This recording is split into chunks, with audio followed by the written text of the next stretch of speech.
사사기 12장 8절부터 10절까지 읽습니다.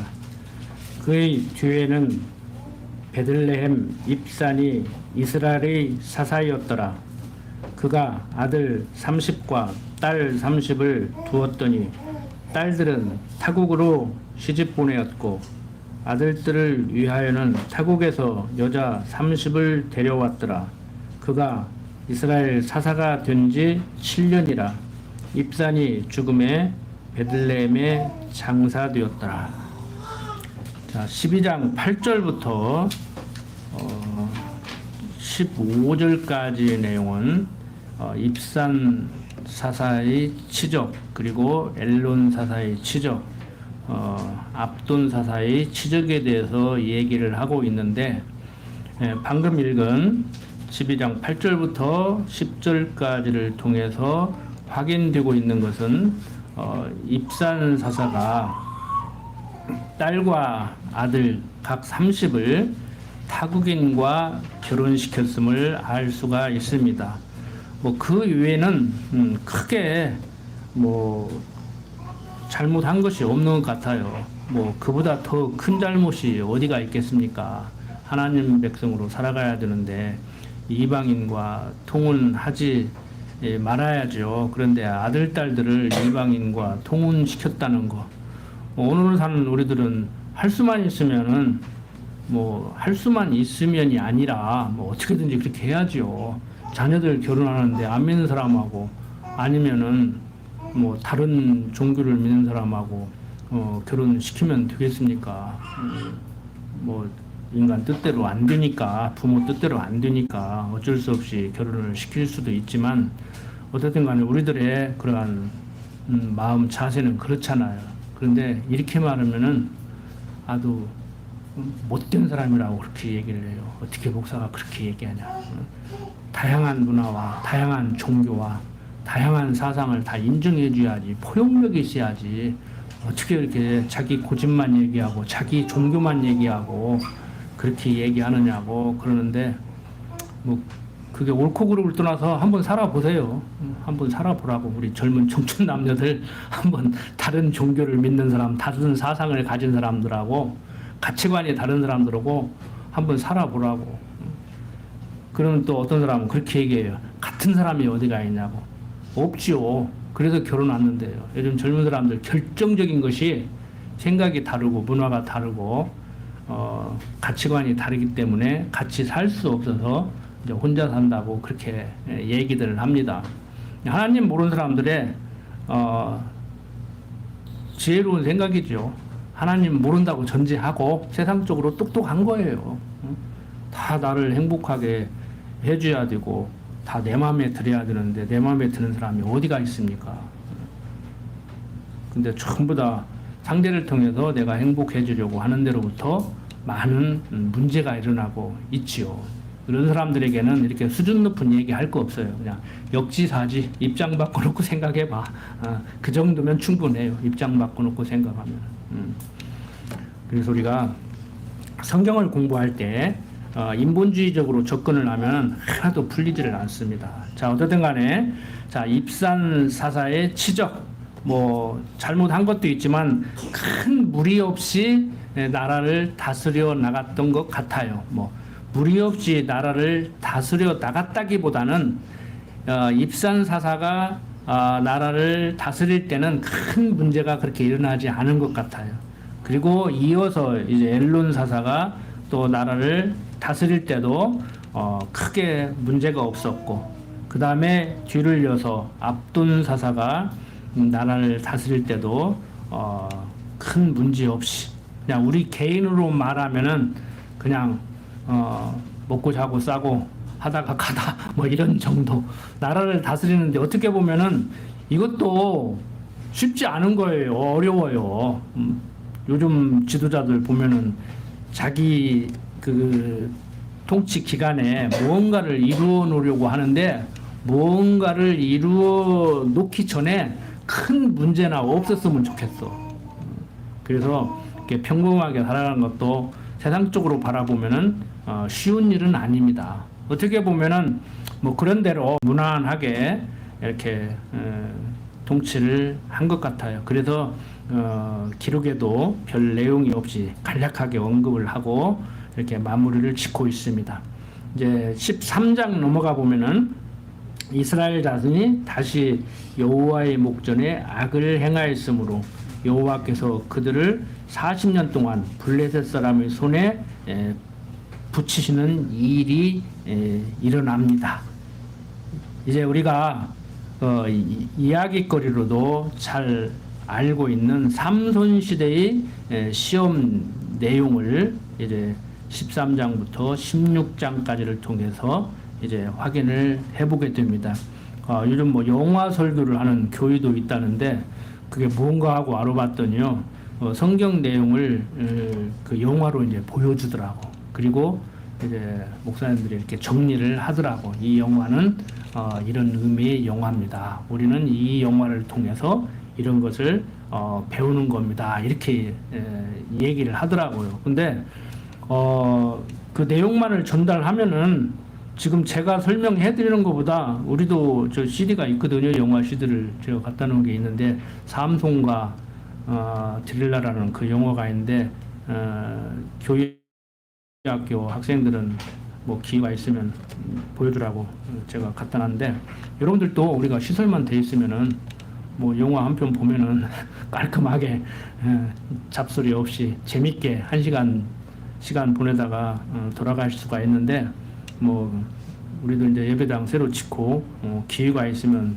그런 날이 오겠지요. 근데 내용을 어떻게 전달하느냐, 그 영화 설교를 하는 목적이 어디 있냐에 따라서 방법은 뭐 나쁘다고 할 수는 없다고 봐요. 저도 뭐 영화 설교를 하지는 않지만 제가 기회 있으면 1년에 한두 번씩 성경 내용을 영화로 만드는 것을 봄으로 인해서 제가 강론을 하는 것보다 더 즐겁게 재미있게 시간 가는지 모르게 이렇게 배울 수도 있다고 저는 그렇게 여기고 있습니다.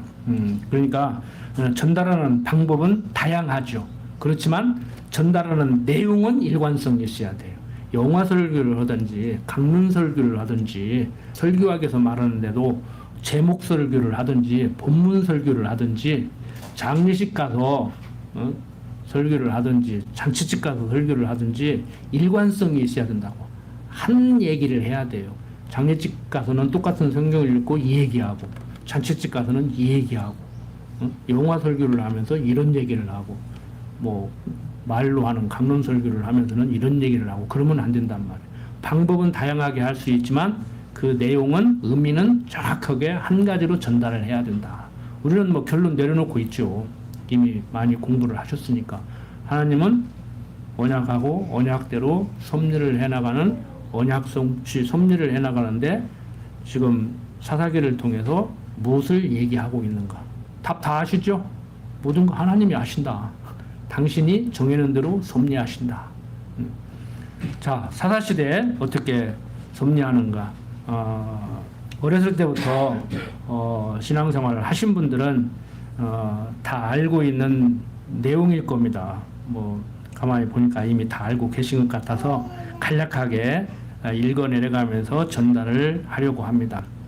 자, 이스라엘 자손들이 이제 사사들이 또 없어짐으로 인해서 악행을 행해요. 그때 하나님께서는 이제 삼손이 태어날 무렵에 이스라엘 자손들이 악행을 함으로 블레셋 손에 붙였는데 그 블레셋 손으로부터 이스라엘 백성들을 구원하시기 위해서 삼손을 보내고 있음을 이렇게 13장에서 얘기를 해주고 있습니다.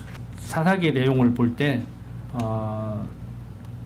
우리가 사사기를 배우면은 삼손을 항상 떠올리잖아요. 그러니까 사사기 내용 중에서 가장 기억에 남는 이러한 대목인데 장수도 깁니다. 13장부터 16장까지 이렇게 삼손이 이제 잉태를 하게 되는데 하나님의 섭리가 또 있죠. 뭐 삼손 아니겠습니까? 우리들의 태어남도 하나님의 섭리 가운데 태어난 것이지만 3장 2절부터 보면은 소랏 땅의 단 지파의 가족 중 마누아라 이름하는 자가 있더라. 그 아내가 잉태하지 못함으로 생산치 못하더니 여호와의 사자가 그 여인에게 나타나시고 그에게 이르시되 보라 내가 본래 잉태하지 못함으로 생산치 못하였으나 이제 잉태하여 아들을 낳으리니 그러므로 너는 삼가서 포도주와 독주를 마시지 말지며 무릇 부정한 것을 먹지 말지니라. 보라 내가 잉태하여 아들을 낳으리니 그 머리에 삭도를 대지 말라.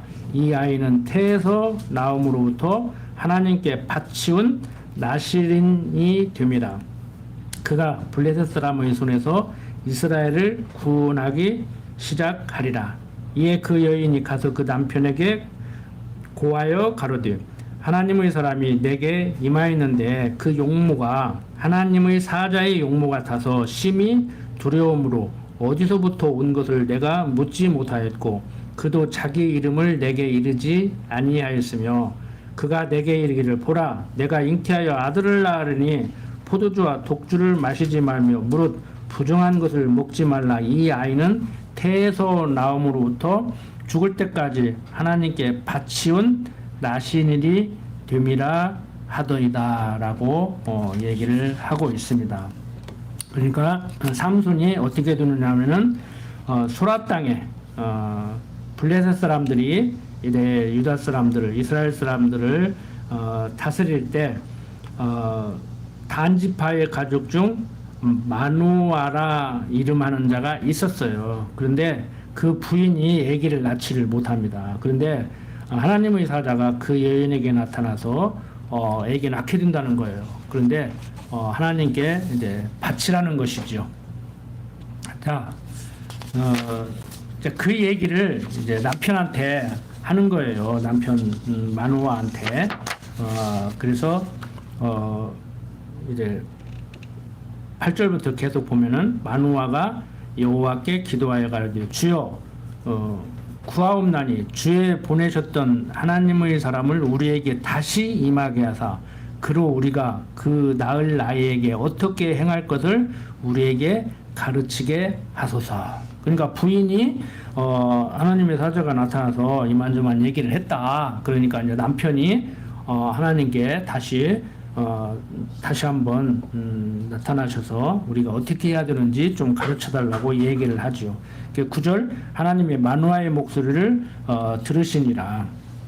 여인이 밭에 앉았을 때 하나님의 사자가 다시 그에게 임하셨으나 그 남편 마누아는 함께 있지 아니한지라. 여인이 급히 달려가서 그 남편에게 고하여 가로되 보소서 전일에 내게 임하였던 사람이 또 내게 나타났나이다. 마누아가 일어나 아내를 따라가서 그 사람에게 이르러 그에게 묻되 당신이 이 여인에게 말씀하신 사람이니까 가라사대 그러라.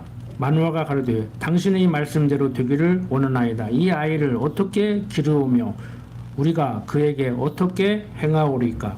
여호와의 사자가 마누아에게 이르되 내가 여인에게 말한 것들을 그가 다 삼가서 포도나무의 소산을 먹지 말며 포도주와 독주를 마시지 말며 무릇 부정한 것을 먹지 말아서 내가 그에게 명한 것은 다 지킬 것이라고 얘기를 하고 있습니다.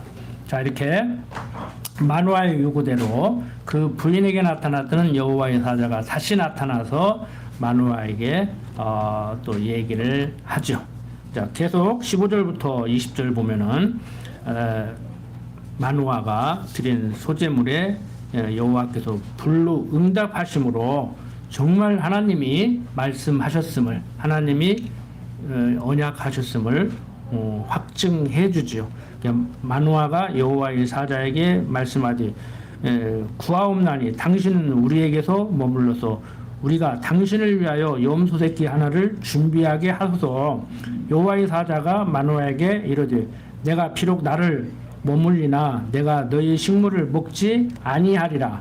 번제를 준비하려거든 마땅히 여호와께 드릴지니라 하니 이는 마누아가 여호와의 사자인 줄 알지 못함을 인함이었더라.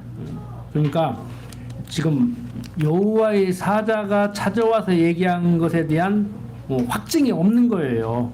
확실히 여호와의 사자구나라고 결론을 못 내리고 있는 거예요. 그러니까 내가 대접 좀 하랍니다. 그러니까 나 그거 안 먹는다. 나한테 하지 말고 하나님께 번제를 드려라. 이렇게 얘기를 하는 것이지요. 자, 17절. 마누아가 또 여호와의 사자에게 말씀하되 당신의 이름이 무엇이니까 당신의 말씀이 이룰 때에 우리가 당신을 존숭하리이다. 여호와의 사자가 그에게 이르시되 어찌하여 이를 묻느냐. 내 이름은 기묘니라. 이에 마누아가 염소 새끼 하나와 소제물을 취하여 반석 위에서 여호와께 드리매 사자가 이적을 행하니라. 마누아와 그 아내가 본즉 불꽃이 단에서부터 하늘로 올라가는 동시에 여호와의 사자가 단 불꽃 가운데로 쫓아 올라간지라. 마누아와 그 아내가 이것을 보고 얼굴을 땅에 대고 엎드리니라. 여호와의 사자가 마누아와 그 아내에게 다시 나타나지 아니하니 마누아가 이에 그가 여호와의 사자인 줄 알고 그 아내에게 이르되 우리가 하나님을 보았으니 반드시 죽으리로다. 그 아내가 그에게 이르되 여호와께서 우리를 죽이려 하셨다면 우리 손에서 번제와 소제를 받지 아니하셨을 것이요 이 모든 일을 보이지 아니하셨을 것이며 이제 이런 말씀도 우리에게 이르지 아니하셨으리라 하였더라. 여인이 아들을 낳음에 이름을 삼손이라 하니라. 아이가 자라매 여호와께서 그에게 복을 주시더니 소라와 에스다올 사이 마네단에서 여호와의 신이 비로소 그에게 감동하시니라. 자, 이렇게 삼손이 태어날 무렵에 이스라엘 자손들이 악행을 함으로 블레셋 손에 붙였는데 그 블레셋 손으로부터 이스라엘 백성들을 구원하시기 위해서 삼손을 보내고 있음을 이렇게 13장에서 얘기를 해주고 있습니다. 자, 이제 삼손이 이제 출생해서 여호와께 복을 받게 되죠. 참 이 삼손의 어머니의 신앙을 보면은 아버지의 신앙보다 더 좋은 것 같아요. 근데 아버지 신앙이 굳이 나빠서만이 아니고 이제 논리적으로 생각을 부인이 좀 더 한다고 볼 수가 있죠. 하나님을 직접 보면 죽거든요. 그런데 그 여호와의 사자를 하나님의 사자로 인식을 못하고 있다가 재물에 대해서 불이응답할 때 야 하나님 사자 맞구나. 그러면 우리가 하나님을 본 건데 이제 우리 죽는 거 아닌가. 그러니까 부인이 우리 죽이려고 했으면 그런 거 보여주고 우리에게 그런 약속을 했겠느냐. 우리 죽이지 않을 거다. 그렇게 논리적으로 이제 남편을 설득하는 거지요. 이제 그래서 이제 계속 14장 넘어가면은 삼손이 어떻게 성장을 하고 어떻게 블레셋을 물리치는가 계속 이제 알 수가 있습니다. 자, 14장 1절부터 4절 보면은 참 이 나시린으로 살아간다는 것은 하나님께 바쳐진다는 의미예요. 그런데 이 나시린으로 살아가는 이 나시린 언약은 그냥 잠시 잠깐 하나님께 이렇게 바쳐진 바 되었다가 또 해제가 되고 그러니까 뭐 외국에 보면은 뭐 어렸을 때 이렇게 불교 국가에서 절에 가서 다 교육을 몇 년간 받고 나오고 이제 그런 게 있더라고요. 이제 그런 것 같이 이제 하나님께 몇 년간 바쳐졌다가 다시 해제되고 그러니까 굳이 꼭 비유를 한다고 하면은 그 뭐라고 비유를 해야 될까? 뭐 이제 가톨릭을 비유로 든다고 하면 뭐 신부나 수녀로 몇 년간 살고 이제 일반인으로 돌아온다고 할까? 뭐 그런 개념이랄까? 뭐 그거하고 똑같지는 않지만 이제 그런 개념으로 이제 받아들이시면은 빨리 이해가 되실 겁니다. 그런데 이 삼손은 나서부터 죽을 때까지 하나님께 바쳐지는 거예요. 그러니까 육신적인 그러한 삶은 이미 포기 돼야 되는 것이죠. 그러니까 부모도 이미 그렇게 이제 길러야 되고 삼손도 그렇게 커야 돼요. 그런데 삼손이 이제 나이 먹어서 이제 성인으로 살아가는데 나이 먹어서 성인으로 살아가면은 큰 변화가 낳고 결혼하고 뭐 죽고 이 세 가지잖아요. 태어난다. 그다음에 결혼, 태사라고 그러잖아요. 그래서 낳는 거 내 맘대로 못하고 죽는 거 내 맘대로 못하는데 결혼만큼은 내 맘대로 할 수 있다고 그러는데 그것도 착각이죠. 그래서 그게 꼭 옳은 것만은 아니지만 지금 현대의 자유주의 연애 물결 속에 그냥 만나고 헤어지기를 그냥 쉽게 하는 젊은 사람들 그 사고로 볼 때는요, 정말 이 결혼도 내 마음대로 못하는 그 조선시대 때 얼굴도 못 보고 부모가 짝지어줘서 평생을 사는 그게 오히려 나을 수도 있겠다는 생각이 들더라고요. 장단점이 있어요. 연애 결혼은 연애 결혼대로 장점이 있고 중매 결혼은 중매 결혼대로 장점이 있는데 그 시대 여인들이 고통을 당했다고 해서 이제 자유연애 시대에 부모가 말려도 자기 마음대로 결혼하고 그러는데 그렇다고 해서 행복합니까? 그렇게 행복하면은 왜 결혼들을 안 하려고 그러겠어요? 말려도 해야지. 그런데 막 가라기도 안 가잖아요, 요즘. 근데 요즘 또 우리 또래 부모들은 또 가지 말라고 한다네. 또 가라기도 안 갈 판인데 또 가지 말라고 한대요. 자기가 살아보니까 힘든가 보지. 근데 우리는 그냥 하나님을 알다가 보니까 결혼이 무엇인지를 알다가 보니까 그냥 하나님 배우는 방편으로서의 결혼. 그러니까 뭐 결혼해도 좋고 안 해도 좋고 자식 낳아도 좋고 안 낳아도 좋고 뭐 다 좋습니다. 완전 우리는 자유로운 거예요. 그런데 이제 결혼을 하고 않고를 떠나서 결혼이 무엇을 우리에게 얘기해 주는지는 알아야지요. 기회 있을 때마다 말씀드리지만 성경은 얘기하고 있잖아요. 신랑된 그리스도와 신부된 성도와의 관계를 가르치는 방법으로 결혼을 해서 살게 하고, 자녀를 왜 주는가? 하나님 아버지와 자녀된 나의 관계를 이해하게 하려고, 가르치려고 자녀를 주어서 살게 하는 거예요. 그래서 바울도 그랬잖아요. 결혼하지 않고 하나님만 섬길 수 있으면, 온전히 섬길 수 있으면 그렇게 사는 것도 좋지만 육신의 정욕을 제어하지 못하고 그냥 이 사람 저 사람 만나고 다니고 그러려면 결혼해서 살아라. 뭐 이것도 아니고 저것도 아니고. 근데 요즘은 뭐 육체의 쾌락도 뭐 이제 AI가 되시는데요. 이제 굳이 남자 여자 만날 필요 없다는 거예요. 그냥 뇌를 다 조종한다는 거예요. 뇌에서 느끼는 거잖아요. 다 뇌에서 느끼는 거잖아. 그러다가 보니까 막 마약이 번창해 나가고 그러고. 그래서 우리가 지금 타락의 시대를 살고 있기 때문에 자칫 잘못하면 여러분들이 하나님 모르면 인본주의 그런 사상, 인본주의 사고로 자꾸 이렇게 무장이 돼가면은요, 그럴싸한 가문 예술에 속습니다. 그 마약을 하는 사람들 봐요. 그냥 알게 모르게 지금 다 지금 물 들어가는데 심각해요 지금. 그래서 여러분들이 하나님의 사랑에 취해야 되지 어떤 성적 쾌락에 취한다든지 사람으로부터 취할 필요 없이 마약을 통해서 취한다든지 어떤 인공지능 컴퓨터를 통해서 뇌를 자극해서 쾌락을 누리려고 한다든지 그러면은 이게 문제가 되는 거예요. 지금 여러분들이 생각보다 심각한 시대에 살고 있다는 거 여러분들 아셔야 됩니다. 우리 나이 드신 분들은 아직 감이 잘 안 올 거예요. 지금 AI가 보통 심각한 게 아니에요. 편리한 문명의 이익일 수도 있지만요, 우리 뇌를 조종한다니까요. 뇌를 조종한다고. 그래서 그런데 조종당하지 않고 참 하나님을 섬기면서 하나님을 경외하는 우리들로 살아가야 되지 않겠는가 하는 마음에서 잠깐 격까지 나간 얘기를 드렸습니다. 자, 삼손 보세요. 삼손이 딥나에 데려가서 거기서 블레셋 딸 중 한 여자를 보고 도로 올라와서 자기 부모에게 말하여 가로되 내가 딥나에서 블레셋 사람의 딸 중 한 여자를 보았사오니 이제 그를 취하여 내 아내를 삼게 하소서. 자, 이 잘하는 짓이에요?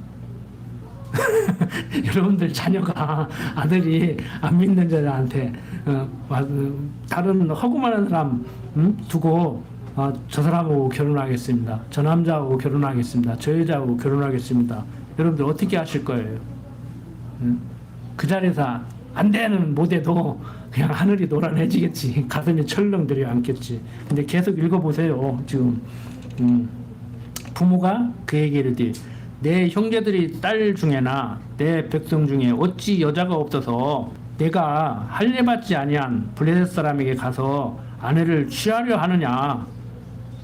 삼손이 아비에게 이르되 내가 그 여자를 좋아하오니 나를 위하여 그를 데려오소서 하니 이때 블레셋 사람이 이스라엘을 관할한 고로 삼손이 틈을 타서 블레셋 사람을 치려 함이었으나 그 부모는 이 일이 여호와께로서 나온 것인 줄은 알지 못하였더라. 그러니까 삼손이 나름대로 장교를 부린 거예요. 지금 블레셋의 식민지라고 생각하면 됩니다. 한번 생각해 보세요. 외정시대 때 아들이 아버지 내가 저 일본 여자하고 결혼을 합니다. 근데 왜 일본 여자하고 결혼을 하려고 하면은 그 속에 들어가서 일본 사람들을 지금 물리치기 위해서. 근데 그 깊은 뜻을 모르면은 어떻게 일본 사람하고 결혼을 하느냐 막 이러고 역정을 낼 수가 있죠.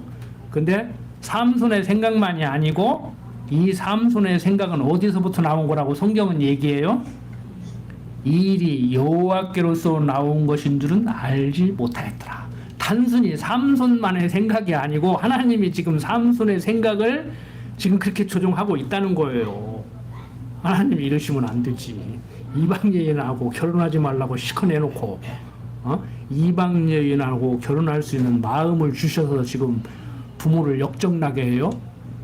그러니까 우리는 성경을 통해서 지금 경우가 이렇게 되는 것이구나 알고 있지만 부모는 아직 모르고 있단 말이에요. 말도 안 되는 소리를 하는 거야 아들이. 그것도 임신할 때부터 하나님의 사자가 나타나서 나신이로 살게 해라 했단 말이에요. 그런데 다 큰 아들이 결혼하겠다고 그러는데 이방 여인을 데리고 가서 결혼하겠다? 그게 말이 되는 소리냐고. 그런데 왜 부모는 반대를 할 수밖에 없어요? 하나님의 그 이면에서의 역사를 모르기 때문에. 근데 이면에서의 역사를 안다는 게 그게 가능하냐고. 우리도 지금 이면에서 하나님의 역사를 하고 있단 말이에요. 근데 그거 못 느끼시죠? 느껴요? 좋은 일 있으면 하나님이 역사했다고 그렇지. 근데 나쁜 일 있으면 기분 나쁘잖아. 역사를 했어도 그렇지. 왜 하필이면 우리 집만 홍순하게 만들어 물에 잠기게 만들어 기분 나쁘게. 그런 하나님 싫잖아요. 그래서 어떤 종교학 교수가 성경 보니까 자기는 필요 없는 하나님이다 이거야.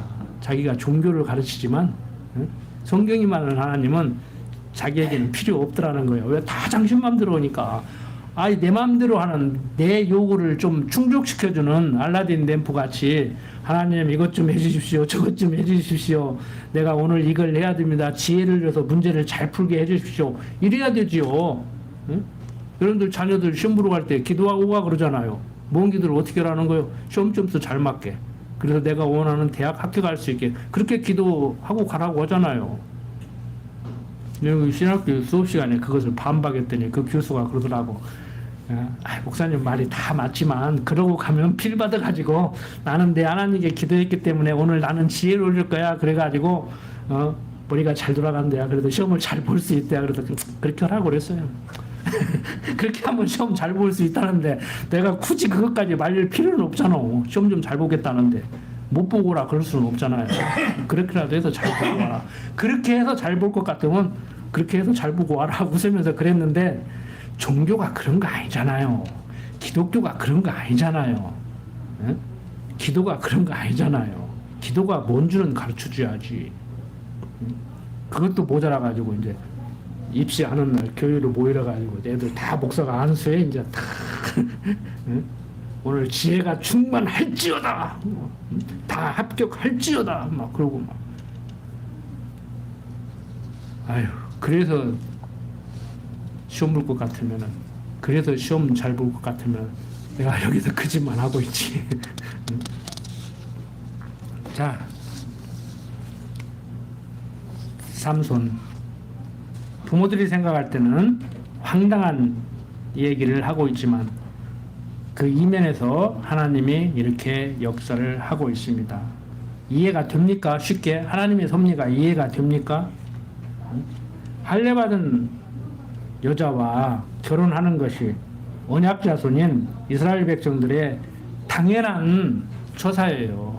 그럼에도 불구하고 하나님께서는 삼손으로 하여금 할례받지 않은 이방 여인을 사랑해서 결혼하게 만드는 하나님이라는 거예요. 이게 납득이 되냐고요, 하나님의 섭리가. 우리가 하나님 뜻대로 살기를 원하지만 하나님 뜻을 알아야 뭐 살든지 말든지 하지.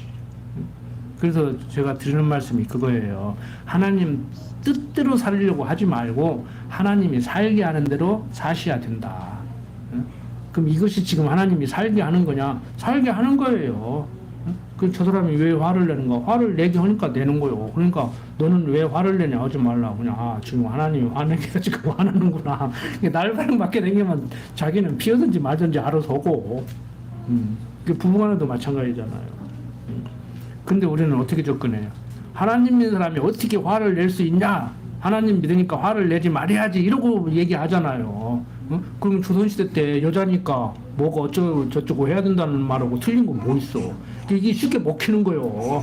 조선시대 때 유교 교육을 받은 우리 백성들이 하나님을 그런 식으로 가르치면 쉽게 먹히는 거예요, 이게. 그래서 어떤 학자는 조선시대 유교가 기독교를 받아들이는데 많은 공로가 있다고 그렇게까지 얘기를 해요. 뭐 전혀 틀린 소리는 아니라고 봅니다. 근데 내 논문 쓸 때 그 각주다 다 혼났다니까. 왜 여기를 기독교가 번창하게 하는데 공로가 있다고 얘기하냐고, 왜 그런 사람들 말을 인용하냐고. 그런데 그 세상적으로 보면 그렇다는 얘기죠. 그 사람은 세상적인 안목에서 본 것이고 우리는 이제 신학적인 안목에서 얘기를 해야 되죠. 하나님께서 이러저런 문화를 형성하게 해서 사람들의 마음을 그렇게 이끌어서 기독교를 잘 받아들이게 만들었다. 지금 한국같이 이렇게 기독교가 발달한 나라가 지금 드물어요. 미국 어림없는 소리 한국은 못 따라가요. 자, 우리는 그 기독교를 더욱더 성경적인 기독교로 돌리려고 하는 제2 종교개혁 차원에서 우리는 지금 몸부림을 치고 있는 것이지요. 자, 5절부터 9절 보면 삼손이 그 부모와 함께 딥나에 데려가서 딥나의 포도원에 이른즉 어린 사자가 그를 맞아 소리 지르는지라 삼손이 여호와의 신에게 크게 감동되어 손에 아무것도 없어도 그 사자를 염소 새끼를 찢음같이 찢었으나 그는 그 행한 일을 부모에게도 고하지 아니하였고 그가 데려가서 그 여자와 말하며 그를 기뻐하였더라.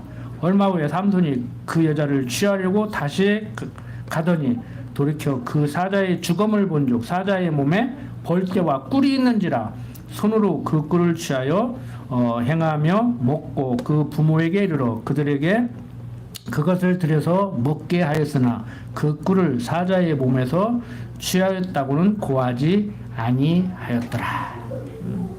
자, 삼손이 여자를 보러 갔을 때 사자가 나타났고 그 사자를 죽였고 그 죽은 사자의 몸에 꿀이 와서 이제 집을 지은 거예요. 그래서 거기에서 이제 꿀을 얻어 먹을 수 있었죠. 그 꿀을 이제 또 부모에게 갖다 드렸고 자초지종은 얘기하지 않고 그냥 꿀 갖다 드리니까 맛있게 드셨을 거 아닙니까? 이제 그런데 그 꿀이 바로 그런 꿀이었다. 그러니까 삼손이 얼마나 지금 힘이 센가를 여기서 지금 보여주고 있죠. 자, 10절부터 14절 보면은 삼손이 잔칫날에 수수께끼 문제를 동무들에게 내립니다. 자, 삼손의 아비가 여자에게로 내려가며 삼손이 거기서 잔치를 배설하였으니 소녀는 이렇게 행하는 풍속이 있음이더라. 무리가 삼손을 보고 30명을 데려다가 동물을 삼아 그와 함께 하게 한지라 삼손이 그들에게 이르되 이제 내가 너희에게 수수께끼를 하리니 잔치하는 7일 동안에 너희가 능히 그것을 풀어서 내게 고하면 내가 배옷 30벌과 겉옷 30벌을 너희에게 주리라. 그러나 그것을 능히 내게 고하지 못하면 너희가 내게 배옷 30벌과 겉옷 30벌을 줄지니라. 그들이 이르되 너는 수수께끼를 하여 우리로 듣게 하라. 삼손이 그들에게 이르되 먹는 자에게서 먹는 것이 나오고 강한 자에게서 단 것이 나왔느니라. 그들이 3일이 되도록 수수께끼를 풀지 못하였더라.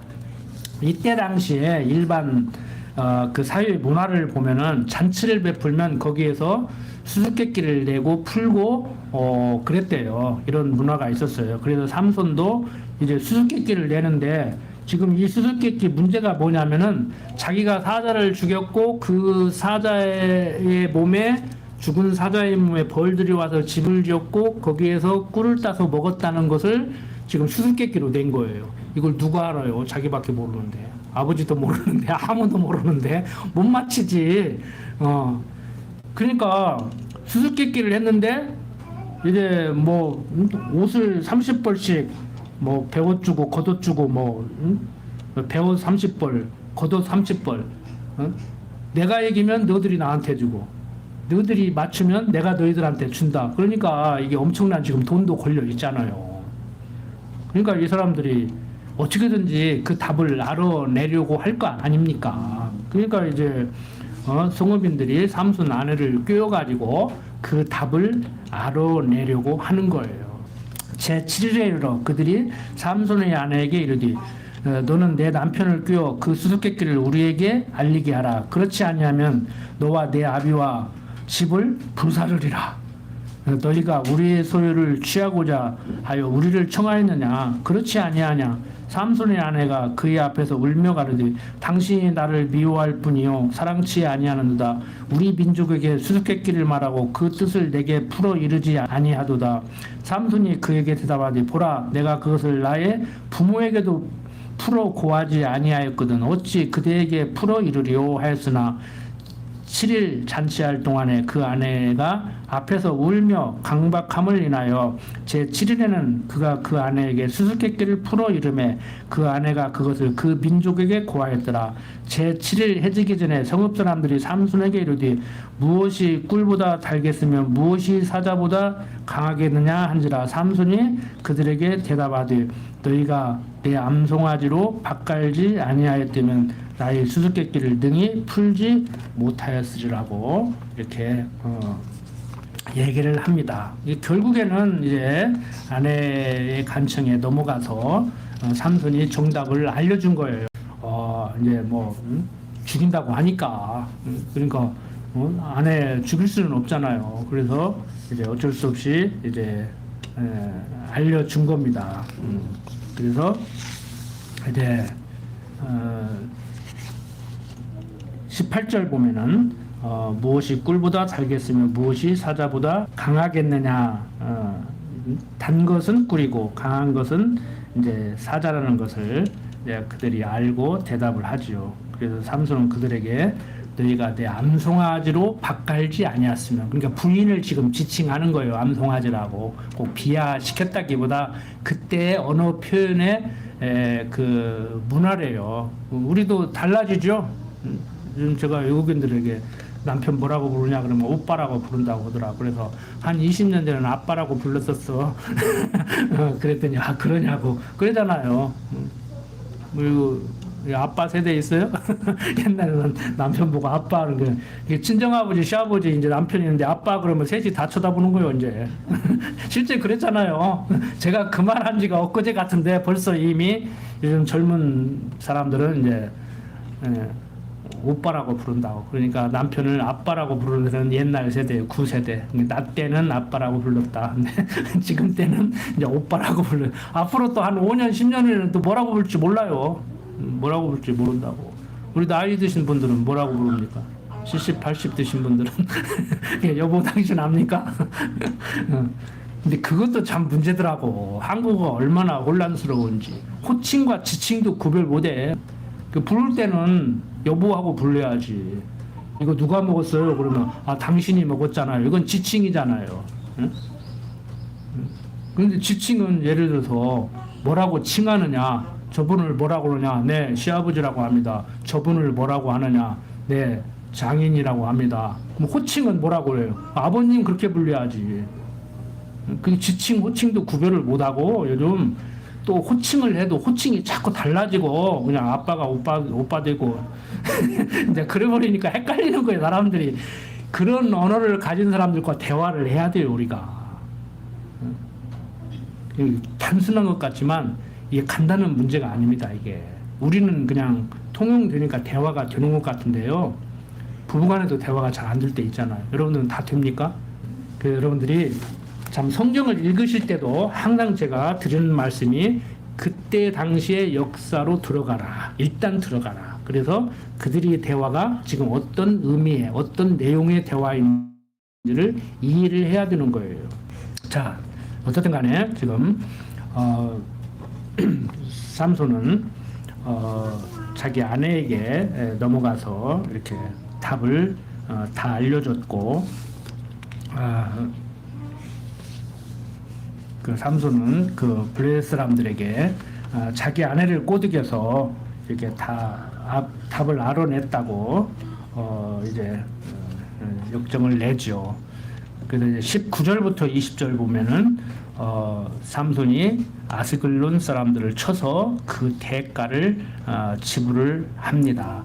여호와의 신이 삼손에게 크게 임하심에 삼손이 아스글론에 내려가서 그곳 사람 30명을 쳐 죽이고 노략하여 수수께끼 푼 자들에게 옷을 주고 심히 노하여 아비 집으로 올라갔고, 삼손의 아내는 삼손의 친구 되었던 그 동무에게 준 바 되었더라.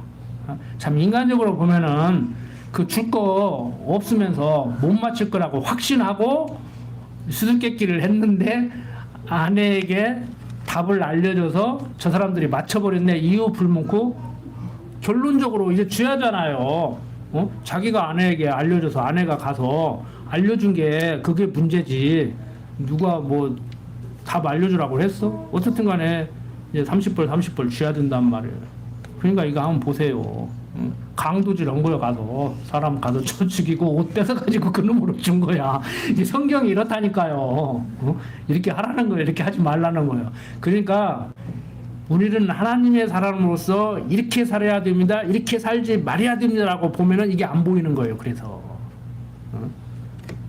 지금 하나님은 13장부터 16장까지를 통해서 하나님을 잊어버림으로 또 이방인들을 섬기고 이제는 이방인들이 식민지 노예로 살게 됐는데 하나님은 삼손이라는 사람을 보내서 구원하신다. 모든 것 당신 계획하신 대로 뜻대로 섭리하신다. 이 얘기를 하고 있는데 우리도 하나님이 너는 지금 이런 생각을 가지고 이렇게 살게 하니까 이렇게 사는 거다. 이 얘기를 하고 있는데 우리는 하나님의 사람으로서 어떤 것을 해야 됩니까? 어떻게 살아야 됩니까? 질문을 이렇게 던지니까 이게 해결이 안 되는 거란 말이에요. 어렵습니까? 질문을 잘 던지시라고. 우리는 하나님의 사람으로서 어떻게 살아야 되는가가 아니고 나를 섭리하는 하나님은 어떤 분인가? 하나님, 내 인생은 왜 이렇습니까? 하나님, 왜 나를 이렇게 섭리하십니까? 이렇게 원망하지 말고 때에 따라서 섭리하시는 그 섭리를 정말 받아들여야 돼요. 근데 육신이 있기 때문에 원망스럽죠? 저도 그럴 때가 한두 번이 아니요. 왜 섭리를 해도 꼭 그렇게 섭리를 하냐고. 좀 좋게 좀 하지. 좋게 좀. 좋은 집안에서 태어나서 건강하게 머리도 영특하게 시험을 보면은 그냥 대통령도 내가 될 것 같이 그렇게 똑똑하게 만들어 놓고 아무개는 고시 3과 합격했다는데 그래서 막 부인도 남편도 그냥 잘생긴 사람 예쁜 사람 마음에 드는 사람 그냥 내 그냥 AI 비서같이 100% 그냥 내 마음에 들게 그렇게 수종드는 그냥 시종 같은 그런 남편 부인 두고 하고 만들고 집도 좀 좋게 만들고 옷도 좀 좋게 만들고 모든 사람들이 나 좀 추앙하게 만들고 이러면 얼마나 좋아. 근데 그게 되냐고. 그게 태어날 때부터 안 되죠. 그러니까 하나님 모르는 사람들 원망하는 거예요. 어버이 왜 날 낳으셨나이까. 여러분들은 그런 생각 해보신 적 없습니까? 저도 아주 어렸을 때 있어요. 아주 어렸을 때 초등학교 때 한 번 딱 해서 한 번 딱. 근데 그 뒤에는 안 했어요. 그게 할 일이 아니더라고. 자, 삼손이 아스글롯 사람들을 쳐서 강도질 한 거죠. 뭐 강도질 한 정도가 아니죠. 뭐 이건 쳐 죽였어요. 살인강도야, 살인강도. 그냥 돈만 뺏은 게 아니야. 살인강도야. 자, 15장부터 16장은 오늘 좀 하면 시간이 너무 많이 걸리겠죠? 오늘 욕심은 16개까지 다 하려고 했는데 얘기를 하다가 보니까 좀 길어졌습니다. 자, 다음 시간에 이제 15장, 16장을 계속 공부해 나가는데 오늘까지 배운 내용 좀 정리를 하고 자 마칩시다. 자 하나님께서 왜 이렇게 섭리하는 것 같아요? 이제 다음 시간 배울 예고이면서 오늘 이렇게 결론으로 하려고 하는데 하나님이 왜 이렇게 섭리하는 것 같아요? 조금 전에 질문 잘 던지시라고 제가 말씀을 드렸어요. 왜 이렇게 섭리하는 것 같아요? 너들 맘대로 안 된다 이거야. 너들 맘대로 안 된다. 내가 섭리한다. 내가 섭리하는데 나를 알고 나를 경외하는 삶을 살아야지. 순간순간 나 잊어버리는 순간 너희들 인생은 곤두박질 친다. 우리도 이거예요. 그러니까 육신적으로도 마찬가지입니다. 자, 하나님 믿으면 육신적으로 잘 못 되는가, 잘 되는가. 인간적으로 잘 될 수도 있고 못 될 수도 있어요. 그런데 못 되는 거 그것까지라도 우리는 잘 되는다고 해석을 할 수 있다고. 그래서 해석의 문제라는 거예요. 해석의 문제라는 거예요. 지난번에 말씀드렸죠. 자, 1,000원 있다가 5,000원 있게 됐어요. 좋지요. 그거 거부할 사람 없지. 자, 5,000원 있다가 1,000원 있어요. 나쁘지요. 누가 뭘 하기도 나빠요. 5,000원이 좋으면 1,000원은 나쁜 거예요. 1,000원 있을 때 보다 5,000원 있을 때가 더 좋다면서요. 그러면 똑같은 논리로 5,000원 있다 1,000원 있으면 나쁘게 된 거예요. 근데 그 나쁘게 된 것이 정말 육신적으로는 나쁘게 된 것이지만 해석을 어떻게 하느냐에 따라서 나쁘지만은 않다고 해석이 될 수가 있는 거란 말이에요. 그래서 세상 사람들은 마음 먹기 나름이라고 그래요. 근데 우리는 해석이 문제예요. 지금 처지를 어떻게 해석하느냐에 따라서 여러분들은 세상 말로 천국과 지옥을 들락거리는 겁니다. 해석이 어떻게 되냐에 따라서 해석을 어떻게 하느냐에 따라서 천국 삶일 수도 있고 지옥 삶일 수도 있어요. 그런데 이건 하나만 한 소리지만 하나님 믿으면은요 육신적으로도 꼭 5,000원 있다가 1,000원 있게 되는 것이 아니고 5,000원 있다가 10,000원 있게 될 수도 있다니까. 근데 그것만을 사람들이 강조하더라고. 저는 그것을 부인하는 사람은 아닙니다. 얘기하다 보면 사람들이 나는 그것을 부인하는 사람으로 오해를 하는데 그건 아니에요. 누구 못지않게 제가 그것을 많이 경험하고 느끼고 있는 사람이에요. 굳이 5,000원에다가 1,000원 있는데 해석을 잘해서 마음 편하게 되는 것이 아니고 5,000원 있는데 하나님이 육신적으로도 더 좋게 해서 6,000원, 7,000원 갖게 해가지고 마음을 행복하게 해주더라니까.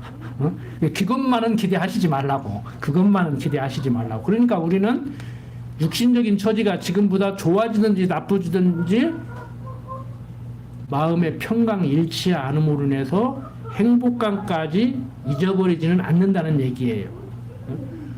사람이 돈에 많고 적음으로 행불행에 따른다고 하면은 재벌들 위에는 다 불행해야 되죠. 안 그렇습니까? 빚 지고 어떻게 삽니까? 지금 빚이 뭐 한 몇 억이 있는 사람들은 그냥 스스로 하직이라도 해야지. 그러고서 어떻게 사냐고. 응? 저는 겁나서 돈을 못 꾸는 사람인데 갚을 능력이 없어가지고 빚지면은 못 살 것 같아. 갚을 수가 없을 것 같아. 스스로 생을 지태할 힘이 없을 것 같아. 스스로. 그렇게 겁이 많은 사람이에요, 제가. 응? 믿음 좋다고 으쌰으쌰하고 막 빚어서 사와보고 그런 스타일이 아니에요. 응? 겁도 많고 두려워도 하고 말은 하나님 믿는다고 하나님 믿기는 뭘 믿어. 제가 이렇게 믿습니다는 믿음이 좋은 사람이 아니라니까요. 믿음이 좋은 것 같이 보이십니까? 아니에요. 그렇게 좋은 사람이 아니에요. 응? 겁나서 못 산다니까. 그런데 어떻든 간에 하나님이 내 일거수일투족을 지켜보시면서 보호하신다는 그 확신 때문에 겁내지 않고 사는 거예요. 그래도 돈도 안 꾸는 거예요. 돈을 꿔야 해결될 것 같은데 굶어 죽기밖에 더 하겠냐. 근데 처음에는 말로만 그랬어요. 진짜 굶어 죽게 생기니까 걱정이 되더라고. 잠을 못 자겠더라고. 근데 진짜 굶어 죽지 않게 하더라니까. 둘 중에 하나 아니요. 굶어 죽든지 아니면 굶어 죽지 않든지 둘 중에 하나 아니에요. 근데 하나님이 정말 굶어 죽지 않게 하시더라니까. 그러면은 5,000원 했다가 1,000원 돼서 만족하는 게 아니고 5,000원 했다가 6,000원 되니까 만족해 하는 거잖아요. 굶어 죽어도 괜찮을 건데 하나님한테 가니까 괜찮을 건데 하나님 모르는 사람은 빨리 죽는 것이 낫고 태어나지 않은 것이 좋지만 하나님 아는 사람은 뭐 빨리 가면 안 돼요? 오래 살자고 제가 하지만 보고 싶으니까 오래 보자고 하는 거지만 빨리 가도 나쁜 건 없다고. 빨리 가면 하나님 빨리 만나니까 좋고 빨리 안 가면 여러분들하고 오래 살으니까 좋고 이래도 좋고 저래도 좋고 죽어도 좋고 살아도 좋고 그게 성경이 말하는 거잖아요. 그게 제 것이 되니까 편안함이 오더라. 편안함이 오더라. 기도합시다. 아버지 하나님, 세상 살아갈 때 우리 육신이 너무 연약합니다. 우리 육신은 성경이 말하고 있는 대로 날로 후패해져 갑니다. 그래서 젊었을 때보다 더 용기도 없고 기력도 없습니다. 하지만 하나님을 아는 지식으로 자라가게 하셔서 우리를 담대하게 하고 할 수만 있으면 육신적인 건강도 사는 날 동안 유지하도록 하나님 강한 팔로 붙들어 주시옵소서. 부족한 종 예수님 이름으로 기도드립니다. 아멘.